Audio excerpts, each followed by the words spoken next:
Listen up, Rangers. Welcome to the Geek Chest. My name's Steve, and today in this unimportant review, we got the Jurassic World Rebirth Aerial Ambush. I think is what this one was. Aerial Ambush Quetzacoatlus.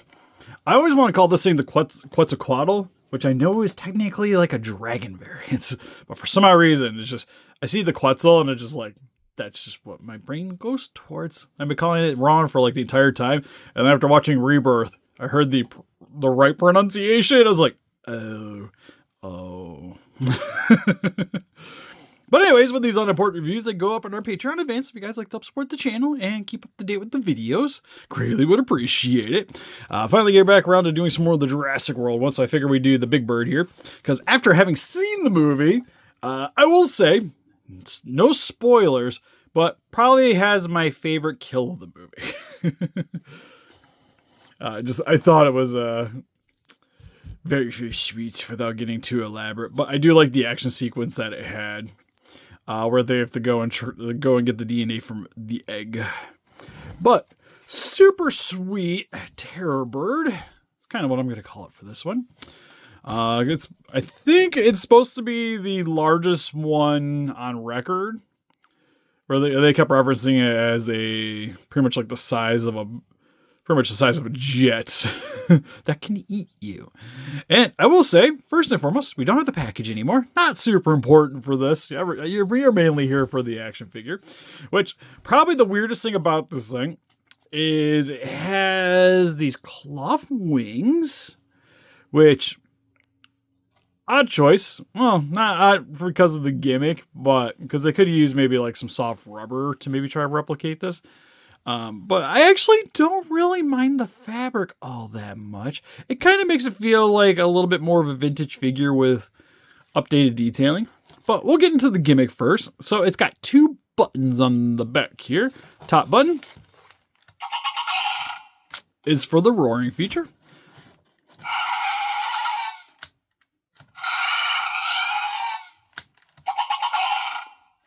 Sounds like there's three.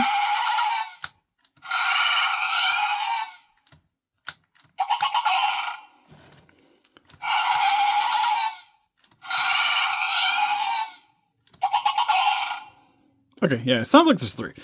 Sorry, I went through it a few times. This is that first one. It sounded different at one point. It threw me off. But that's how you get like the snapping, biting feature.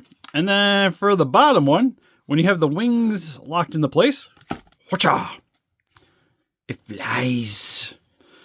And then doesn't do anything once it's engaged. But if you tuck the wing in, bring the arms down, it'll lock into place. So tuck the wing in, bring the arm down. You hear it snap, then you just push the button, and then it disengages it. Which I will say, once you have it all folded out, I like the detailing on the cloth. The stripe pattern is very sharp. Well, it's got like the lighter gray, more unsaturated veins with a little bit of airbrushing along the back of the wings. And then predominantly the figure is pretty much black. It almost, with some of the lighting, it kind of gives it a little bit of like a brownish hue to it. Because you can especially see like right around here, a little bit more of that brown edge. Then it's got the gray stripes along the head and the underneath of the neck. Got that big old red spot underneath the neck with the, I guess the chin, sort of the chin. I always think like the chin's here, but I guess you could kind of consider this area back here. It's got some little yellow circles here along the brim of the nose, with a little bit of sand airbrushing along the beak, inside of the mouth. A nice reddish orange color. It's got the extra bit for the tongue.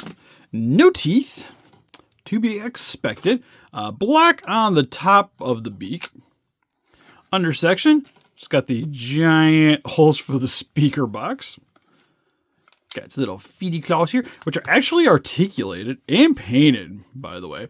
I think this is the only one I have ever seen that has every single painted nail. So even the paint on the fingers here, which you don't get like on any of these figures. It's always like the hand nails aren't painted, but the toenails will be. This one, everything's painted. It's also got the little QR code, or whatever you want to call these things, the scanner code there. It's not a raised section like on some of the other ones. or how they sometimes stamp them on the foot, but it does have the JP logo on the undersection of the toe. Well, sorry, bottom of the heel. Not sure why I call that a toe. We would edit that out. Not gonna. And then for its articulation, head can look up and down. A little side to side, not too much because of the gimmick. You can't really get too much articulation here because if you do twist it too much, it's probably going to break whatever is engaging the talking feature. The neck can go not too much up and down. A little bit up, a little bit down. Some reason that feels like that might be part of the gimmick, but it's just really stiff. Never mind. And then for the wings, it's only straight out and in, which they do tuck in by themselves too. If you just fold them down, you don't actually have to bring the wings in back. It's just kind of force of habit. Legs can go forward and back. Feet can rotate. And then on the undersection here, you can see where all the stitching is, where it is inserted into the plastic rim here, which I do like. That's decently hidden along the back, mainly the striping. It maybe could have brought up the black a little bit more just to help to hide that a little bit better. And same with along the body section here. Maybe had it just like distend out just a little bit. I don't think would have been too much of an issue. The detailing on the bird looks really good too. Where it's got a little bit of that like membrane here on the front section, which is done the black, and has a very I know it's supposed to be feathers, but it just looks like fur. It looks like King Kong fur going throughout the entirety of it. It's got a little tail of the body here in the undersection. But overall, pretty freaking sweet. I do like it being like pterosaur and that pterodactyl bracket of action figures, that you're able to actually tuck the wings in so it can stand on your shelf. Which is not generally the case, because for the most part, it's usually the wings are sticking out. And if you want to display it, it's got to be like that, right? Like you can maybe have the head out, but it's either laying down on a table or you have to hang it up somewhere in order to get it to look like it's flying. Which I think is a cool option for this one anyways, because it is freaking massive. Like, just to kind of reference the size, this Jada figure is about your standard, like, Marvel Legend size, and Quetzal dwarfs this thing. But having the option to be able to just have it stand, like, naturally on your shelf, I think is great. So it makes for a really nice display piece. Pretty fun action figure for the kids, too.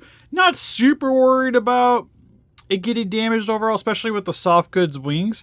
The only thing you would really have to take into consideration with these is because they're stitched in with just the piece of plastic here. If it gets yanked on too much, I could see the string giving way. And then trying to reattach that thing would be a nightmare. But other than that, it seems fairly durable. So for kids, great. Collectors, I think, honestly, probably one of the better pterosaurs that you can get a hold of. Just, again, because it can do this. Although I do hope after watching the movie that maybe we get some more versions of these, like how they do like a colossal version of this that could eat things. Oh, that would be fantastic. It doesn't even need the gimmick. Just give me like giant, like at least like maybe still be able to fold the wings in, but I can just do it manually. That'd be great. I'd buy a colossal of this for sure. But anyways, you can help us defeat those kaijus by hitting that like button, subscribe, become a ranger today. We also got Instagram, Patreon, TikTok, Facebook. Guys, like keep up to date with you doing it. Greatly would appreciate it. If you guys like to pick up some Jurassic Park collectibles for yourself, link in the description for Entertainment Earth. Good way to help support the channel. We also have an Etsy shop for custom Godzilla effects pieces. And good way to get a hold of me for commissions. But anyways, I'll see you guys in the next one. Bye-bye.